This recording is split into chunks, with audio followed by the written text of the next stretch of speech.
இன்னைக்கு cook with கோமாளில இருந்து ஒரு ரெசிபி பண்ணியிருக்கேன். ரொம்ப சிம்பிளா ஈஸியாவே பண்ணலாம். இந்த சுவையான ஃபிஷ் மிட்டா சால்னா எப்படி செய்யறதுன்னு இந்த வீடியோல பார்க்கலாம். ஃபர்ஸ்ட் ஒரு மண் சட்டியில கொஞ்சம் எண்ணெய் ஊற்றிருக்கேன். எண்ணெய் சூடானதும் இதில் 1/4 டீஸ்பூன் ஜீரகம், 1/4 டீஸ்பூன் சோம்பு ஆட் பண்ணலாம். இதில் சின்னதாக கட் பண்ண ஒரு பெரிய வெங்காயம் சேர்த்து வதக்க போகிறேன். வெங்காயம் நல்லா வதங்கணும். இந்த வெங்காயம் வதங்குற டைம்ல நம்ம மிக்ஸி ஜார்ல கொஞ்சம் துருவின தேங்காயும் மல்லி இலையும் அரைச்சு எடுக்கலாம்.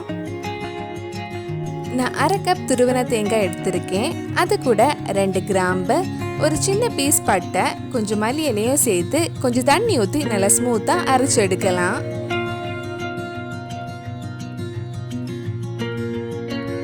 வெங்காயம் கொஞ்சம் வதங்கினதும் இதில் 1/2 டீஸ்பூன் இஞ்சி பூண்டு பேஸ்ட், சின்னதாக கட் பண்ண 2 பச்சை மிளகாய், கொஞ்சம் கறிவேப்பிலையும் சேர்த்து வதக்கிக்கோங்க. நம்ம சேனலில் நிறைய குக் வித் கோமாளி ரெசிபிஸ் பண்ணியிருக்கேன். அந்த வீடியோஸ் எல்லாம் நீங்கள் இன்னும் பார்க்கலைன்னா அதோட லிங்க் டிஸ்கிரிப்ஷனில் இருக்குது. மறக்காமல் அந்த ரெசிபிஸும் போய் பாருங்கள்.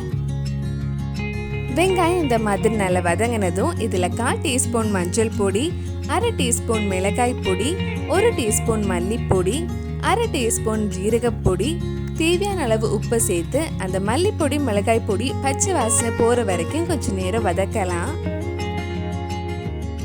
இந்த ஃபிஷ் கிரேவிக்கு ரொம்ப காரம் ஆட் பண்ண வேண்டாம். தேங்காய் பால்லாம் ஊற்றி கொஞ்சம் ஸ்வீட்டாக இருந்தால் தான் நல்லாயிருக்கும்.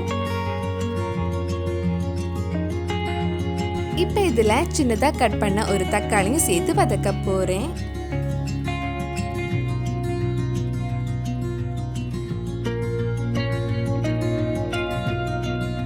வெங்காயம் தக்காளி இந்த மாதிரி நல்லா வதங்கினதும் நம்ம அரைச்ச தேங்காவும் கிரேவிக்கு தேவையான தண்ணி ஊற்றி கொதிக்க வைக்கலாம். நம்ம தேங்காய் அரைச்ச அதே மிக்ஸி ஜார்ல 1 கப் கிட்ட தண்ணி எடுத்து இதில் ஊற்றிருக்கேன். இது கொஞ்ச நேரம் கொதிக்க வைக்கலாம். கொதிச்சதுக்கு அப்புறம் நம்ம 2வது தேங்காய் பாலும் மீனும் போட்டு வேக வைக்கலாம்.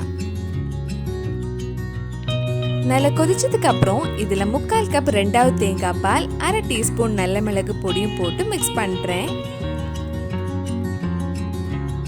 லைட்டா ஒரு கொதி வந்ததும் நம்ம மீனை போட்டு வேக வச்சிடலாம். நான் இன்னைக்கு 1/4 கிலோ மீன் எடுத்திருக்கேன்.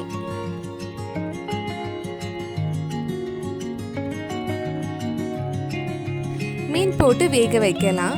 ஒவ்வொரு மீன் ஒவ்வொரு டைம் ஆகும் வேகிறதுக்கு. நான் இன்னைக்கு எடுத்திருக்கிற நெய் மீன் எனக்கு சீக்கிரமே வெந்துடுச்சு.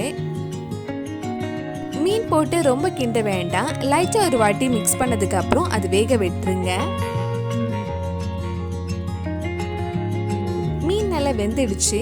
மீன் நல்லா வெந்ததுக்கு அப்புறம் இதுல கடைசியா 1/2 கப் முதல் தேங்காய் பால் ஊற்றி மிக்ஸ் பண்ணிட்டு லைட்டா ஒரு கொதி வந்ததும் ஆஃப் பண்ணிருங்க. முதல் தேங்காய் பால் ஊத்துனதுக்கு அப்புறம் ரொம்ப நேரம் கொதிக்க வைக்க கூடாது. இதுல கடைசியா நல்ல ஃப்ளேவர் வாசனைக்காக கொஞ்சம் மல்லி இலையும் கறிவேப்பிலையும் 2 டீஸ்பூன் எண்ணெய் ஊற்றி மிக்ஸ் பண்ணதுக்கு அப்புறம் ஆஃப் பண்ணிருங்க.